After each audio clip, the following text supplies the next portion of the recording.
Hey, welcome to the KeyHire Solutions Human Capital for Small Business live stream. I'm Corey Harlock, principal of KeyHire, where we work with business owners to help them sleep more and make more money. And we do that through any range of human capital projects, whether it's backfilling a role for your current company, bringing in some more experience or capacity.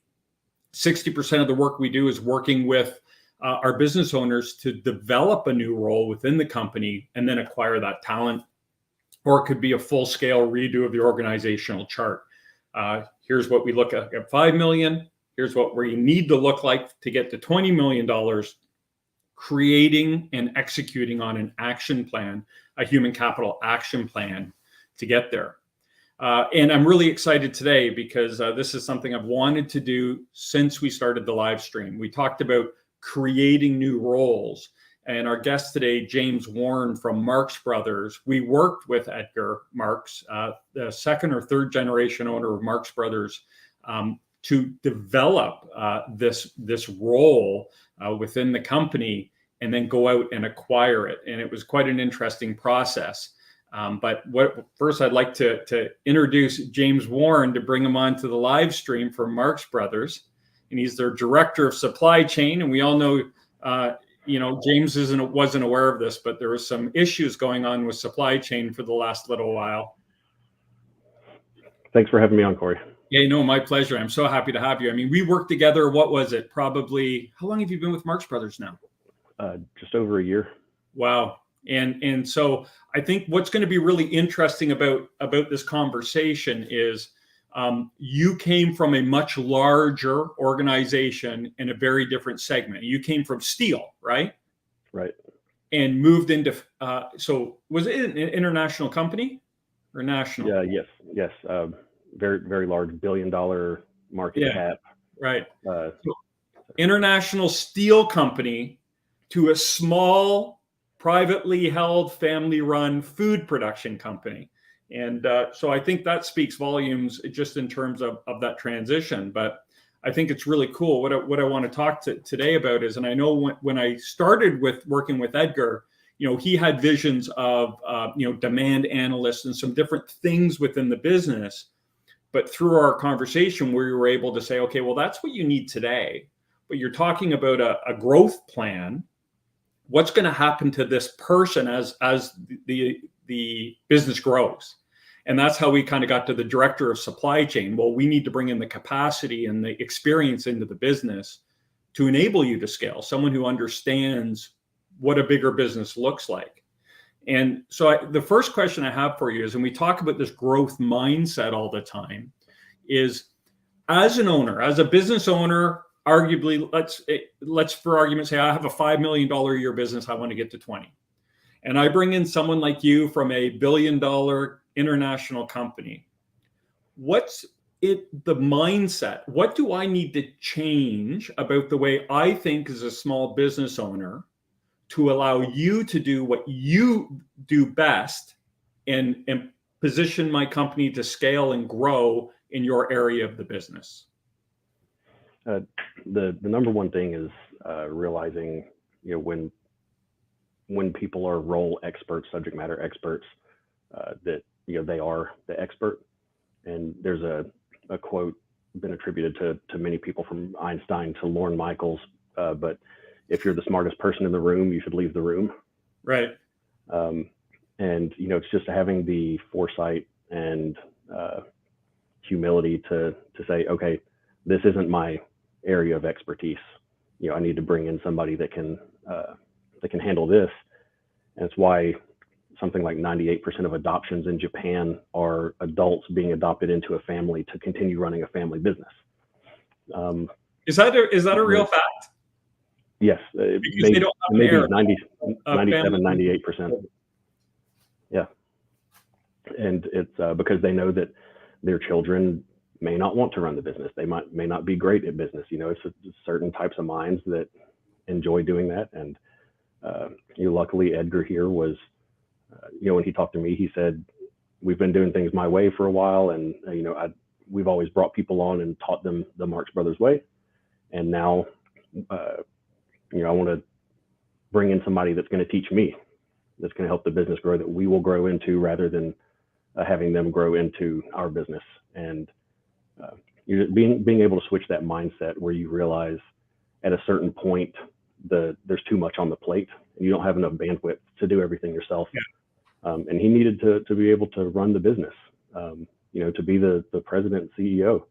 And you can't do that when you're worried about whether material is getting on a vessel every night until midnight, and the myriad of other issues that arise. So that's really the biggest thing, is being able to step back and say, okay, I know a lot about the business, but a lot of times it's about fresh eyes, an outside perspective, and people who can suggest some best practices.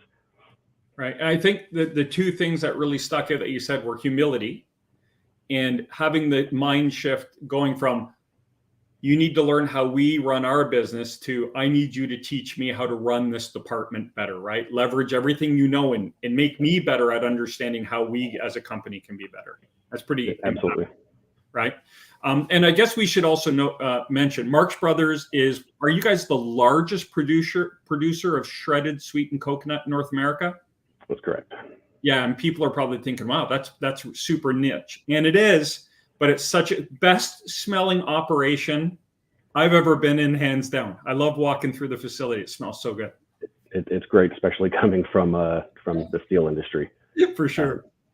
So we talk about director of supply chain, and you alluded to it, right? Staying up till midnight, making sure stuff's on the boat, it's being received, there's a lot of, anyone who knows supply chain knows and you know it more than I do, there's a million checkpoints that have to happen from it to get from, Indonesia to Birmingham, Alabama. So what do you think your biggest impact has been on the ownership and leadership of Marx Brothers? My biggest goal when I first started, and I would consider this my biggest impact, is that the owners can go to sleep at night instead of staying up until 2 or 3 in the morning worrying, is this material going to get onto a vessel? Do we have enough ordered? And I came on, and we have developed the department, further. I have added 2 more people to the team, and them just having the comfort and developing the trust, knowing that things are going to get done, that we have our eyes on the right things. But there's on top of that, there's productivity improvements just from being coming from another industry, especially. You have some like I said, fresh eyes, some ideas to offer, and they don't always pan out. Right. I've had a few that, in retrospect, I'm like, that was not a great idea. But you have to throw them out there, and we've made a lot of improvements. Here in the next 30 days, we're launching a new ERP system. Oh wow, cool! I know that was a hot button item in the beginning. It was like, we got to find a way to manage everything from beginning to end, right? It was, and having people who have worked in those kind of environments with those kind of tools is very helpful when you're trying to establish those yourself. New processes, everything from safety to accounting to supply chain procurement, materials, and operations as well. It's just invaluable having that kind of experience.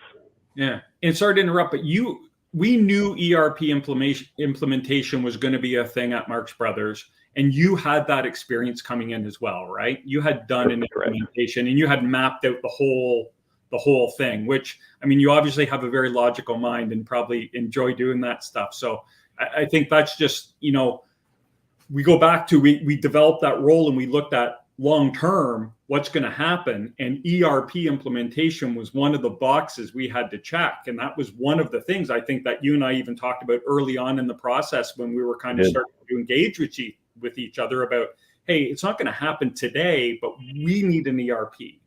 And that was part of it. So I'm glad you brought that up, because it kind of brings it around full circle about understanding what your future goals are and making sure you're targeting that right experience. Right. And in addition to that, knowing having some outside perspective on maybe what the priorities should be when you have those long-term goals. I doubt, had I not come here, that we would be about to launch the ERP. We have an ERP, and a lot of stuff has been done manually outside the system in spreadsheets. I'm sure that just about every small business deals with that. We dealt with it at my previous company more than we should have, but it was looking at that. I told Edgar, like, this is going to be a huge roadblock for us, for sales, for accounting, for everyone, if we can't get this done. And so I said, this is going to be a nightmare, and I'm not going to sleep a lot for the next several months. But I think we need to go ahead and start this. And so right. we kicked it off, and that wouldn't have happened. This would have been probably a 2 or 3 year down the road project. Cool. And then the last question I have for you is, we talked about Edgar sleeps better. You're moving the ERP where they're utilizing your strengths, but now talk about, the expertise and capacity you brought in, right? You came from you had more experience than we needed today. And we're trying to grow the company to meet your level of experience. So give people out there an idea of when you hire for capacity, a small business owner. If you hire someone, you have the humility to get out of the way and let them teach you, and turn them loose. Give us an idea of some of the impact you've had. How do you measure that impact? Just some of the things you've been able to do because you brought that level of experience from a larger company, even from a different industry. You alluded to that. You've been able to draw on some different things. I'm very, very focused on using resources wisely. There's the company I came from was public, and there was a huge focus on working capital. And so I learned that every dollar that you're dealing with, you need to make sure that you're using it wisely, whether that's the people that you're staffing, the processes that you're implementing, the equipment that you have, everything top to bottom. So having that mindset, knowing that I want to be a good steward of the company's resources, I am adamant that I track productivity improvements, cost reductions, all of those kind of things. And we've developed KPIs that we look at to show those things. And I have, multiple spreadsheets where I just, I go in, plug in a little information each month, and we're tracking what we're saving as, hard realizable savings through cost reductions, and those kind of indirect things that are hard to quantify, like cost avoidance, that aren't concrete, but they still matter, and kind of separate those. And so I show him, here are the things we've been accomplishing. And when I was bringing on the most recent member of my team, I sat down, we had a discussion. I showed him some numbers. I said, this is what I expect that we would be paying this person. Here are the things that I just can't get to right now because of bandwidth.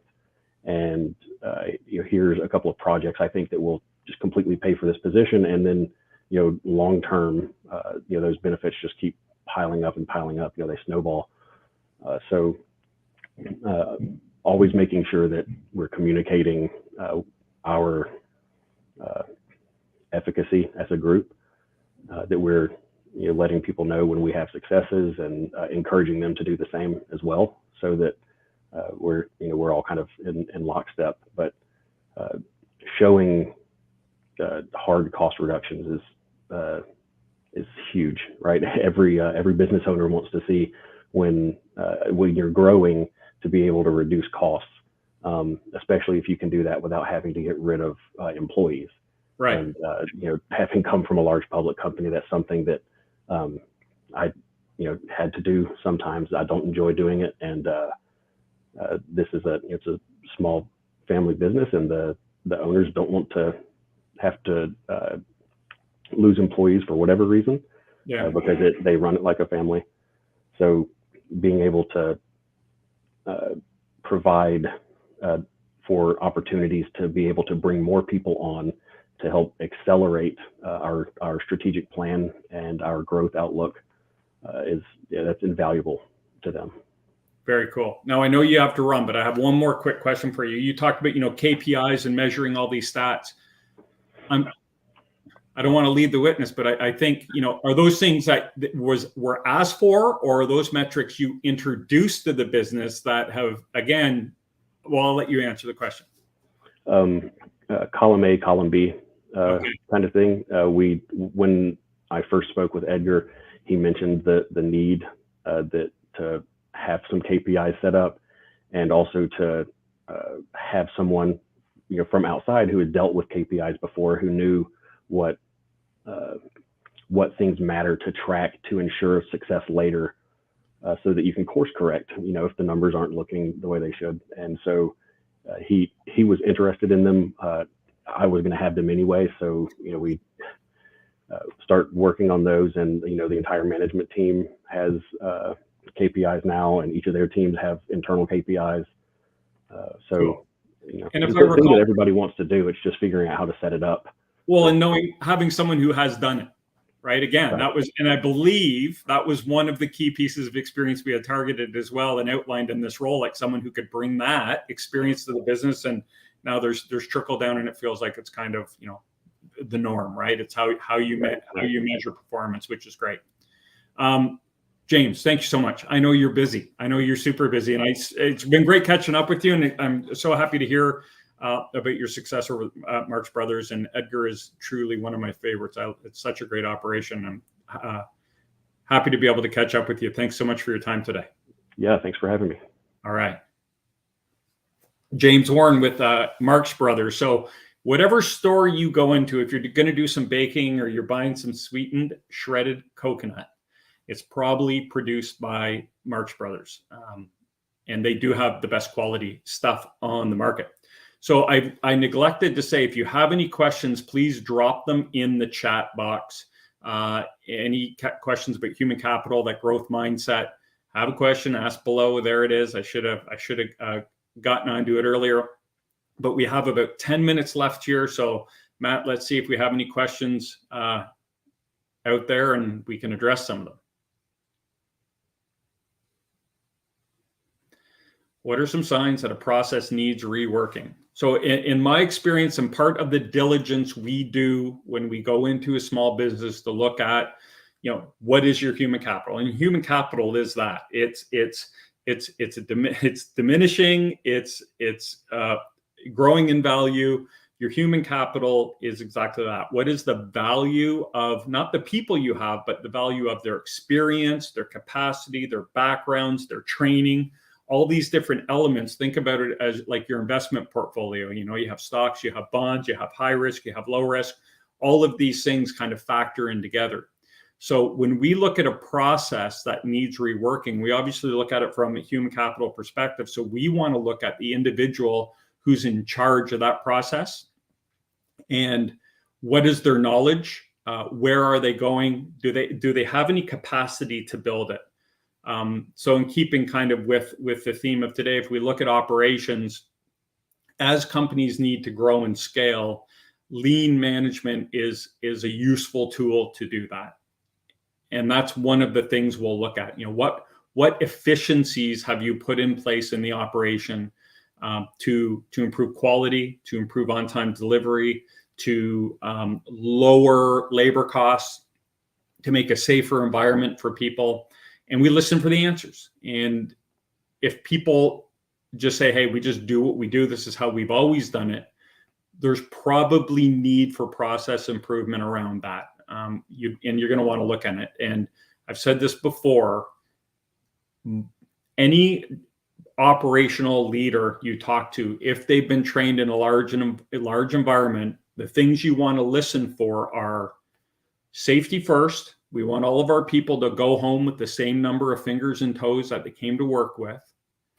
Quality second, everything else third. Those are things a well-trained operation person will say. I think I shared this story before, but I had a client and we put a director of operations in there, and I followed up with them and said, how's this person doing? And they said, they're doing pretty well. I don't think they're working on the right things, but I think they're doing okay. And so I said, well, let me go have a chat with them. So I went out into the operation and chatted with them and said, how's it going? And they said, yeah, let me show you around some of the things I've been working on. And all of them were safety. Every single thing they were working on was safety, and ergonomic safety for, they had some very skilled workers and very few of them. So if one of them was out sick or injured, that would hurt their productivity. And they recognized this and they said, I've improved the process here because can't afford to have one of these people hurt their back and be able to work. Rearrange things to make sure the traffic flows were there, because we run forklifts. And if the traffic flows aren't clearly mapped and we don't have the proper forklift procedures in place, people get hurt. And forklift accidents are not, they're usually pretty major. And so I went back to my owner and said, nope, they're working on exactly the right things. And now that individual, fast forward a couple years down the road, and the business is humming and they're super pleased. But those are the things. You can't go fast until you have all the wheels put on the automobile correctly. And that's what a good operational person will do for you. So when I look at when you need a process that's reworking, the biggest symptom I would look for is if the only input you have is time. If you say, look, all we got to do is work harder, have more people working more to scale, that process is probably broken, or not broken, but maxed out. It's a $5 million, you're running a $10 million business on a $5 million a year process. And so if the only input is just work harder, do more, and this should work, there's probably some constraints that exist in the process, whatever it could be, that need to be addressed or removed, or we just need to rework the entire process. What's our next one, Matt? We got time for one more. How can I identify an expert during the hiring process? All right. So we just talked to James, and he came from steel into food production. And that was something that, Edgar and I had talked about. Does this person have to have industry experience? We looked at the market, we looked at where we were, and, all factors considered, we thought, no, they don't. If they understand how to get anything from the other side of the world to where we are today, they probably can do it with coconut. And, so that was the one thing we looked at, right? Sometimes people are so dialed into they have to have our industry experience, and sometimes they don't. If you have enough industry experience in the building, and I can tell you at Marx Brothers, there is no business on this planet that knows more about coconut origin, where it comes from, how to get it here, how to manufacture and produce it, than the team at Marx Brothers. They are the most knowledgeable people in North America, at least, on coconut. So do we need people who know coconut? We don't. We have the internal knowledge. The knowledge we had to target was supply chain. Who is an expert at supply chain? We can teach them the food side of the business. And oftentimes I see this with, you can look at sales. We're in a niche role, and we need a director of sales to put KPIs in place, hold people accountable, and build out a strategy, but they have to have industry experience.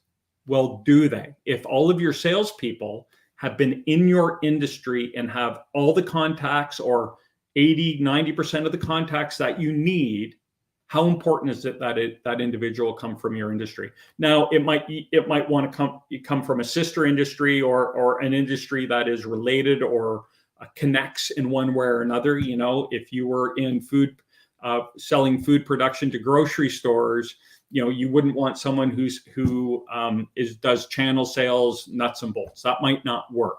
But we need to look at that industry experience. And then for me, it's history. If someone has a progression of success and being promoted and is a subject matter expert and over time has spent time with the company and been promoted and moved to a new company and been promoted and is really fine-tuning and honing that expertise, that to me is more valuable than almost anything. A lot of companies are really big on assessments and things like that, and assessments have a place. But if I look at someone with 10 years of success and experience and success, and an assessment that it maybe is counterintuitive to that, I will always default to success because 10 years of accumulated success is hard to do.